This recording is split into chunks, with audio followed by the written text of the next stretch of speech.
In today's video, I'll show you how to add new pages in Looker Studio reports so you can keep your data organized and easy to understand.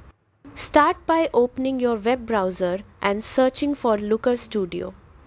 Open the official website and log into your account.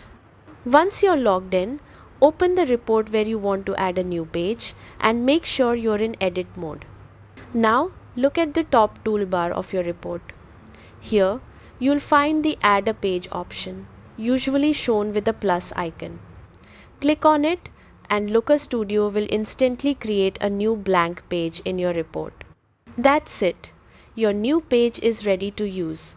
You can now add charts, tables, scorecards, or any other elements you need.